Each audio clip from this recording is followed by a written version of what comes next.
Hello दोस्तों, स्वागत है आप सभी का आपके अपने यूट्यूब चैनल क्रिप्टो देसी गुरु पर।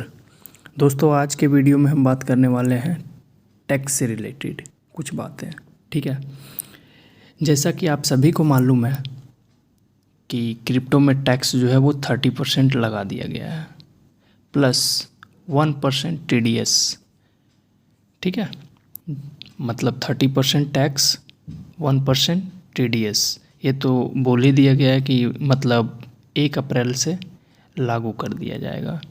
ठीक है, तो ऐसा नहीं होना चाहिए क्योंकि इतना ये जो है बहुत ज़्यादा टैक्स है। देखिए, अब क्यों ज़्यादा है उस पर थोड़ा सा डिस्कशन कर लेते हैं। जैसे आप देखिएगा कि अगर कोई आदमी का इनकम जो है वो 2.5 लाख रुपए तक है, ठीक है, अप टू 2.5 लाख, तो उसका जो है टैक्स जो है वो नील होता है। मतलब 2.5 लाख तक का अगर आपका इनकम है तो वहाँ पे आपसे टैक्स नहीं लिया जाएगा, कोई भी प्रकार का टैक्स नहीं लिया जाएगा। ठीक है, फिर अगर आपका इनकम 2.5 से 5 लाख तक है तब आपको टैक्स लगेगा 5% का। ठीक है, उसी तरह से 5 लाख से 7.5 लाख रुपए तक का आपका इनकम है तो 10% का टैक्स लगेगा। फिर आपका 7.5 से 10 लाख का इनकम है तो 15% का टैक्स लगता है। फिर 10 से 12.5 है तो 20% का टैक्स लगता है। फिर 12.5 से 15 अगर है तो 25% लगता है, और एबव 15 लाख तो 30% का टैक्स लगता है। ये present tax slab of India, यानी present tax slab in India, ये आपका जो है प्रेजेंट टैक्स का रेट जो है वो यही है। ठीक है, प्रेजेंट टैक्स रेट जो है वो इस तरह डिवाइड है 5%, 10%, 15, 20, 25 और 30%। यानी हाईएस्ट रेट जो है वो है 30%, और हाईएस्ट रेट को ही यहाँ पे क्रिप्टो में ला करके चिपका दिया गया कि मैंने सबसे हाई जो रेट है वो आप दीजिए हमको। ठीक है, जो कि ऐसा नहीं होना चाहिए, और इतना ही टैक्स नहीं लगता है। आइए फिर आगे और डिस्कस करते हैं। ये सभी टैक्स तो लगता है, इसके अलावा सरचार्ज नाम से और भी कुछ लगता है। ठीक है, तो सरचार्ज जो है वो अप टू 50 लाख, माने 50 लाख तक अगर आपका इनकम है तो नो सरचार्ज, तब जो है नहीं लगेगा। लेकिन अगर 50 लाख से 1 करोड़ के बीच में अगर आपका इनकम है तो 10% सरचार्ज लगेगा, और अगर 1 करोड़ से 2 करोड़ के बीच में आपका इनकम है तो 15% का सरचार्ज लगेगा, और अगर 2 से 5 करोड़ है तो 25% का सरचार्ज लगेगा, और अगर 5 करोड़ से ऊपर है, एबव 5 करोड़, तो 5 करोड़ से ऊपर है तो 37% का सरचार्ज लगता है। ठीक है, ये हो गया।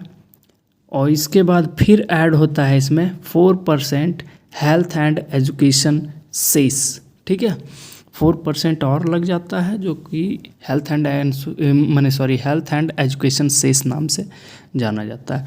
तो एक बात यहाँ और बता देना चाहेंगे, जैसे कि यहाँ आप देख रहे हैं सरचार्ज, तो सरचार्ज का कंडीशन है कि अगर 50 लाख तक का अगर आपका इनकम हो रहा है तो उसमें नो सरचार्ज, माने सरचार्ज नहीं लगेगा 50 लाख तक का अगर आपका इनकम हो रहा है।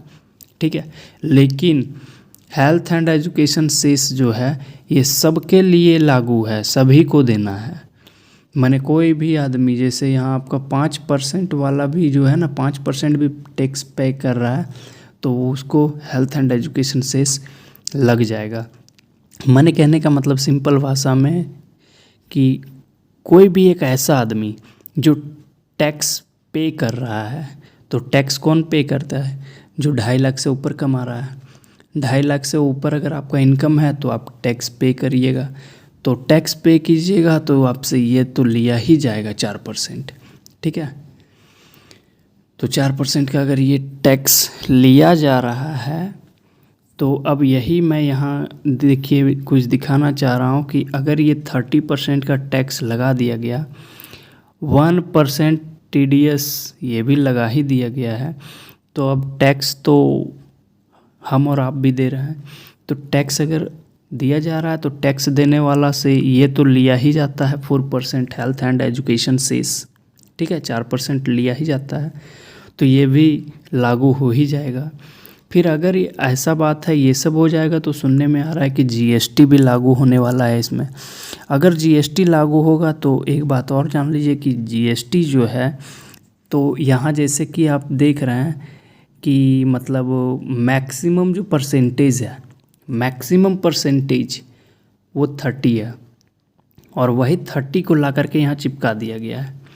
तो एक बात और जान लीजिए कि GST का मैक्सिमम जो परसेंटेज है वो है 28, तो GST भी तो 28 ही चिपका सकता है, ठीक है, जो कि आप जानते हैं कि highest GST rate of the world, ठीक है, highest GST rate of the world में अगर गिनती आता है तो वो इंडिया है और वो है 28%।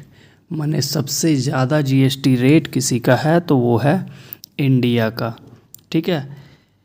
और सेकंड में जैसा कि आप जानते हैं अर्जेंटीना है, अर्जेंटीना जो है वो है वहाँ का 27 था, ठीक है, 27%, तो इंडिया उससे 1% बढ़ा के रख दिया है 28%, ठीक है। तो अगर ये 28 आपका लगा देता है और ये 30 तो बोल दिया गया है, ये भी बोल दिया गया है और ये तो देना ही पड़ेगा, तो ये और ये आज ना कल ऐसा अगर कर देता है तो 63% का टैक्स हो जा रहा है। और अगर 63% का टैक्स हो जा रहा है सबको जोड़ के, तो भाई क्रिप्टो फील्ड तो छोड़ना पड़ेगा, क्योंकि यहाँ हमेशा प्रॉफिट ही नहीं होता है, यहाँ चांसेस ज़्यादा है कि लॉस भी कभी कभी बहुत ज़्यादा हो जाता है, लेकिन लॉस रिकवर करने के लिए कोई फैसिलिटी नहीं दिया जा रहा है, ठीक है। तो देखिए आगे अब क्या होता है। ऐसे मेरा ओपिनियन यही है, मेरे हिसाब से टैक्स लीजिए, लेकिन इस हिसाब से लीजिए जैसा कि और चीज़ों में लिया जा रहा है, जितना जिसका इनकम है उस अनुसार से लीजिए। आपका क्या राय है आप भी कमेंट में बता सकते हैं। और हाँ, एक बात और आपको ये बता दें, जैसे कि GST लिखे हुए हैं हम, इसका फुल फॉर्म नीचे लिख दिए हैं, ठीक है, goods and services tax. TDS का फुल फॉर्म यहाँ लिख दिए हैं, टैक्स डिडक्टेड एट सोर्स, ठीक है। और ये HEC लिखे हैं, इसका शॉर्ट में हेल्थ एंड एजुकेशन सेस, ठीक है। तो ठीक है फ्रेंड्स, आज के वीडियो में बस इतना ही, मिलते हैं नेक्स्ट वीडियो में बहुत जल्द नेक्स्ट कॉन्सेप्ट के साथ। Thanks for watching.